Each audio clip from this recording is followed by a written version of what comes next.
Hello and welcome to ESPN's roundup of the first day of testing for the 2025 season. I'm joined by Laurence Edmondson. Laurence, probably the weirdest day of testing I can ever remember covering in Formula One.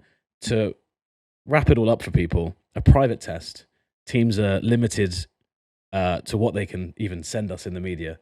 6 images of cars allowed per day. We don't get any official timing. We've been texting people we know at teams for morsels of information. There's not a lot of footage going out. I think there's going to be a small amount of broadcasted highlights later. Really, really strange. But the 2026 regulations have kicked off under this cloud of secrecy.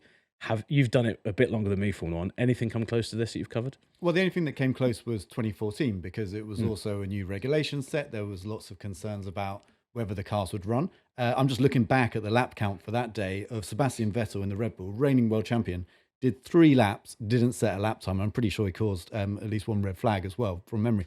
So we had a situation there where it was like that, and that was an open test. So we were all there watching what was happening. And I think there was a concern that perhaps that would happen again. And therefore, there was a desire among some of the teams just to kind of keep it closed, allow them to get on with the work they need to do, debug the cars, which is a word we've already heard Yeah. from Valtteri Bottas in the new Cadillac today, and just kind of get a sense of what they can do and just understand these cars a little better. I actually think if media were there, I mean, I know I'm saying that as a member of the media, but I think if the media were there, it would actually help tell that story a little bit so that, if the lap counts are low, we can explain why. Teams can control the narrative a bit, but instead we just have this void, and whenever you have a void in a news cycle, it just gets filled with nonsense. So that's a slight concern, but a very strange day. I mean, the day started with some YouTube sites, YouTube having channels the timing. showing the timings, which was great because we thought, this is all right. This is not as bad as we thought. We've got information, we can see what's going on. That was shut down at lunchtime, and I don't think it's coming back. No, I don't think so either. And colleagues of ours, not from ESPN, but a few British journalists we know, I think a few Spanish journalists spent at least the morning trying to get into the circuit. I've been told by Formula One, not to say that Formula One put that security there, that's circuit security, but it's a Formula One private test, very strictly enforcing the private nature of the test. We know a few things. Isaac Hadjar was quickest. And again, this doesn't mean much on a normal open test, but here's what we do know. Isaac Hadjar quickest, George Russell about half a second behind. Headline times are pretty pointless to speculate on anyway, seems even more so now. Teams like Haas did about 150 plus laps, so a really productive day. So a few teams with some genuinely good stories they could have told if we'd been there. I agree with you as well about the controlling the narratives around cars breaking down or not getting many laps done. I mean, this is the beginning of a new regulation cycle. Part of the story of Formula One is the improvement and the growth. I mean, you look at Honda when they started in 2015.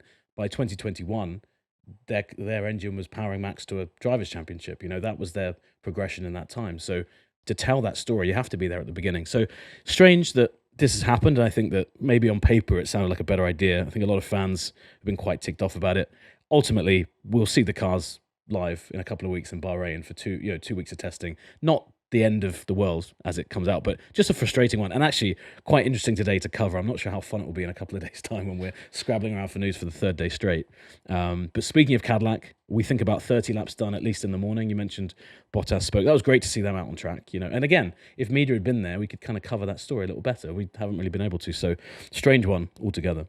Yeah, Bottas did say, again, we got a video through from F1 of an interview with Valtteri. There's a few interviews that have emerged as the day's gone on. And Valtteri said, 30 laps in the morning. He was the one that used the debugging word to basically try and understand how this car works, get it on track, get all the problems sorted. And then the idea is that by the time they get to Bahrain, they'll have a better platform basically to build the performance running on. Of course, it's very cold in Spain anyway right now. So the reality of getting kind of like real performance learnings from the cars is pretty low. But in Bahrain, it will be much hotter and they'll be able to do that. But the other thing is, I mean, about the secrecy thing and not knowing the lap times and maybe teams being worried about stuff. If there are serious problems, certainly if it's with the power unit, so we got new power units in Red Bull powertrains and Audi. If there's a problem with those power units, then it's going to be very apparent throughout this first part of the season because it takes such a long time to fix those things. Perhaps if there's just one or two small little things to fix, sure. But if there's fundamental issues either with the power units, the cars, if Cadillac are outside of the 107% rule, which they need to qualify for Grand Prix. I mean, I'm not saying they are. We don't have any information along from today that they are. And even if we As did should be becoming abundantly clear, we have nothing. and even if we did have lap times from today, they'd be of zero use for predicting that kind of thing going forward. But let's say one team really is a long way off the pace. I don't think that's an issue that's going to be solved between this test and Bahrain. I mean, it's going to be visible in Bahrain as well. So we'll just have to wait till we get there, and then we can start to analyze the times, because we'll be there. We'll know what tyres they're on. We know what time of day it was set. We can start to make sensible evaluations of lap times. Whereas at the moment, we've got 1 or 2 or 3 lap times and a couple of lap counts. Yeah, and that's key with the Hadjar and Russell laps I mentioned. We don't know when they were set. They were both set later in the day. Conditions different. We saw cars going out in the morning with intermediates on damp tracks. So it does seem like a very inconsistent day. But even by Bahrain test 1, outright lap time is really not important at this point. You can start to see which teams are in better shape. Very tellingly, Laurence, and this reminds me of when I started Formula One in 2014, the very beginning of the Mercedes era. A hallmark of that time was at the beginning of every single preseason test I covered at that time, you'd hear a grumble of an engine at about 8:58, track opening at 9. You'd say, that's the Mercedes. You'd look out the pit wall. The Mercedes was waiting right outside the pit lane, right at the exit. Today, the one thing we know for absolute certainty, Kimi Antonelli was the first guy out there for Mercedes. This car, I think the liveries split people's opinions. I quite like it with that like Adidas kind of thing on it. Well, I think it's actually the AMG stripes. Sorry, it is the AMG stripes. Sorry. As much as it looks like that. Yeah, well, you better get used to it, because I think this is going to be at the front of a lot of F1 races this year. But the mood from Mercedes does seem increasingly confident. Why is it, Laurence? A lot of people have asked me this.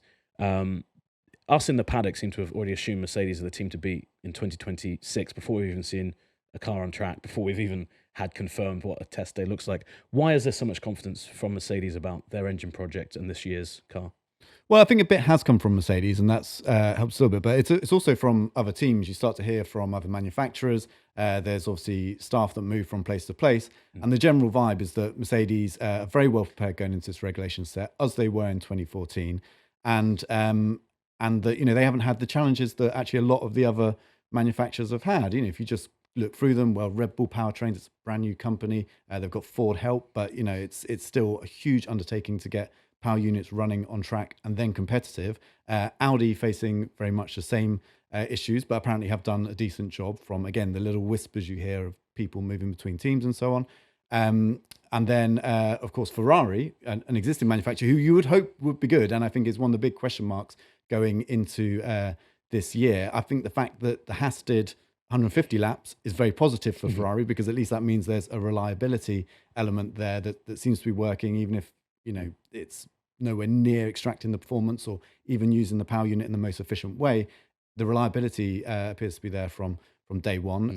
So that's good. And Cadillac getting out of the box straight away. We don't know, like you said, don't know the times, but yeah, again, that's a good early sign from Ferrari if you want to read into anything from day one. And then to finish my list of engine manufacturers, there's Honda as well. And you think, well, Honda have been winning championships recently. What's the big deal there? But they were going to withdraw from the sport in 21, and then they made the decision to come back. And in that time of indecision, they probably lost a year's development or so. So if you look at it, there's a lot of reasons why it stacks up towards Mercedes, and also just that team we know when things are right is exceptional. And a lot of the issues that they faced over the last regulation cycle, 2022 to 2025, were to do with those specific regulations and basically taking wrong turn after wrong turn with the chassis and the underfloor aerodynamics. And those issues were the ones which were holding them back.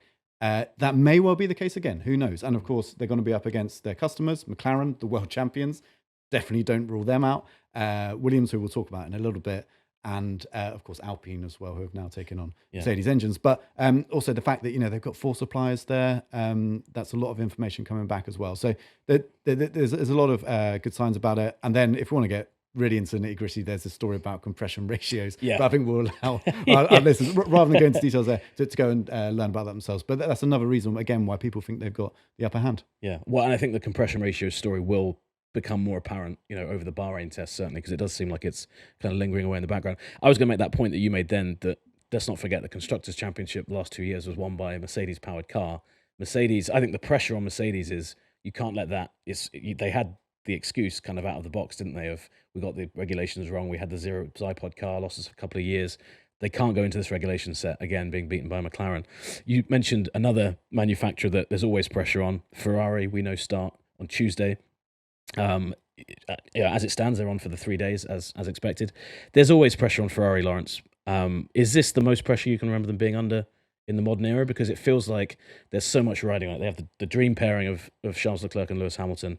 It does feel like the first couple of races will dictate what Leclerc does going forward. I'm not sure he's expecting them to be the dominant car, but it feels like they need to be competitive at least out of the gate in Australia. Yeah, I think you're right. When Lewis moved there at the start of last year, the expectations were incredibly high because they'd actually had a decent season in 2024. They finished just second in the Constructors' Championship. They were putting race wings together, and then it all kind of fell apart last year. And they made a decision very early last year, around April time, to put the focus onto 2026. Now, we heard a lot of teams talk about that, how much the focus shifted and when it shifted and why they shifted it early. But Ferrari did that, with the intention of starting this regulation set on the front foot.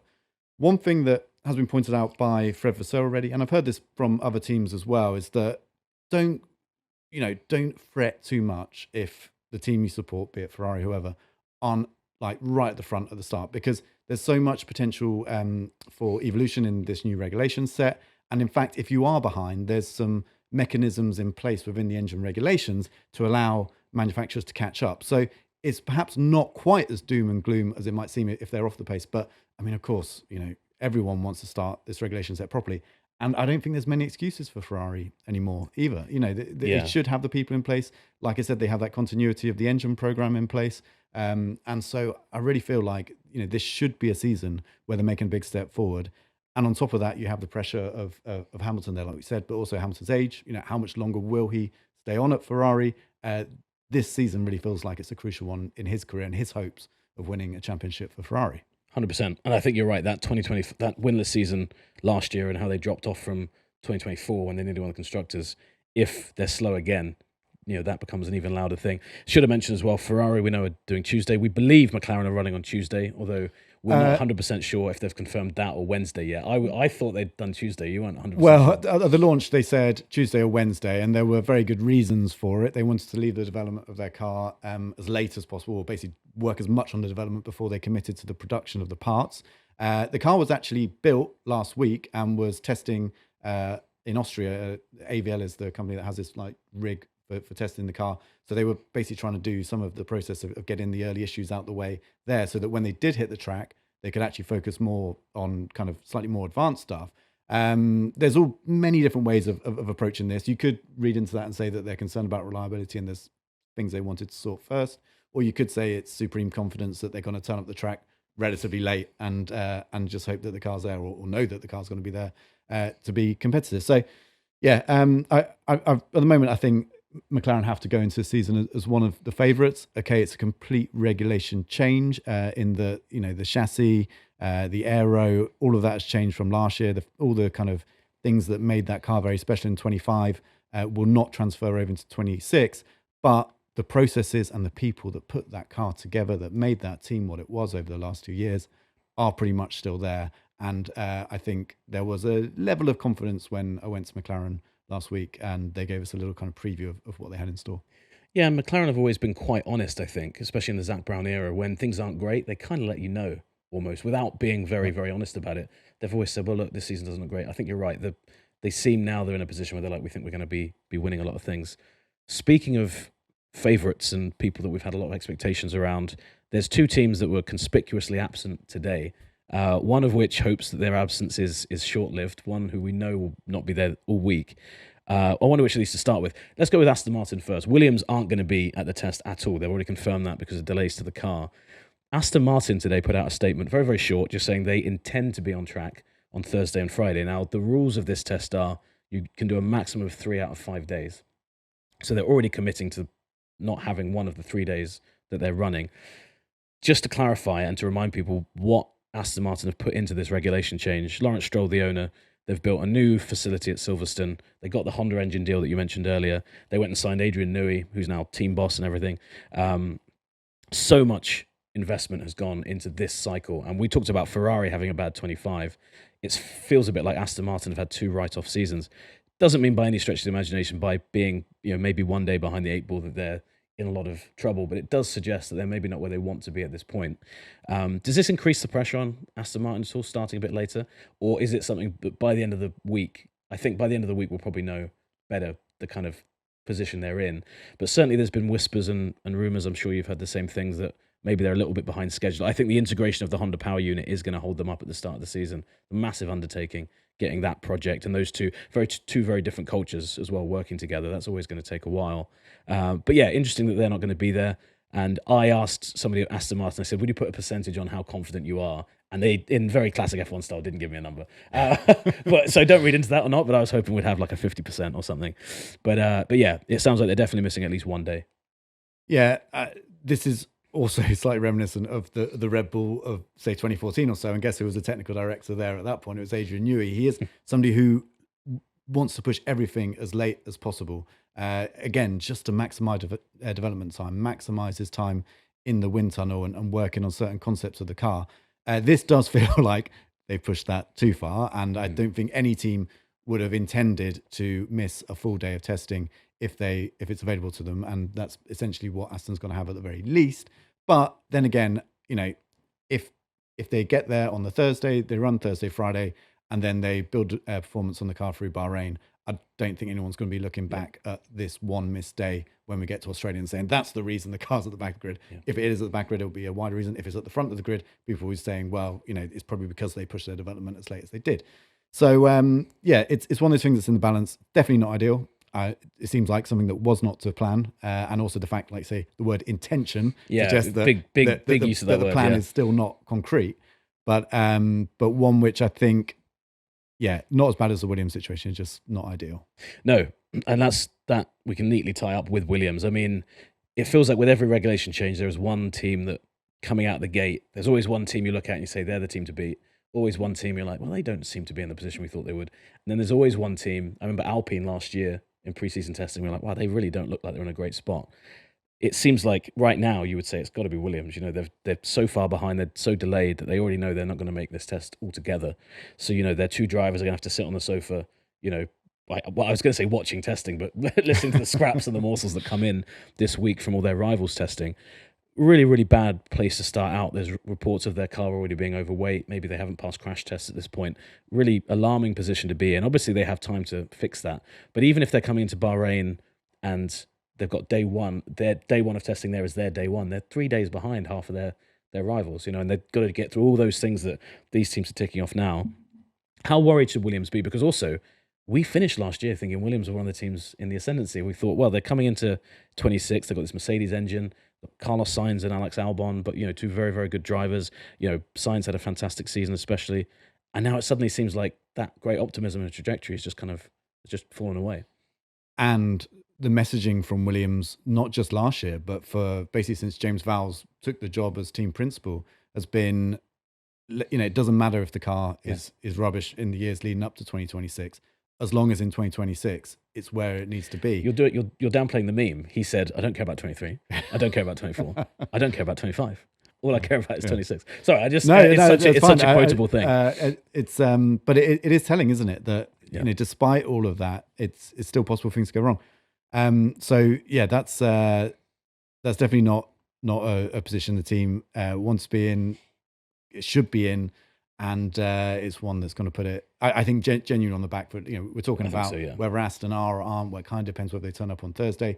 With Williams, it's kind of like, well, that's a big step backwards, because the fact that they've missed this, this test, and they did intend to be there from. Let's be clear about it, because they had a testing livery and all that kind of stuff. They were meant to be at this test, and clearly something has gone wrong in either design, production, crash test, whatever that has put them back. Now, if it's along the lines of crash tests or the car being overweight or whatever, that's all stuff that then has to be solved again. So, we've seen this with teams in the past, is that if your early update packages, are just basically putting the car on the footing it should have been when it was meant to start testing in January, then you're so far back already, and all your other rivals are not going to hang around and wait until you catch up. They're accelerating, they're finding performance the whole time they're on track, and you're not. So it's almost like in 2 or 3 ways, this really sets the team back. Not only that they don't get the running, but they don't get the learning from that running, and then also that their upgrade plan is probably going to have to be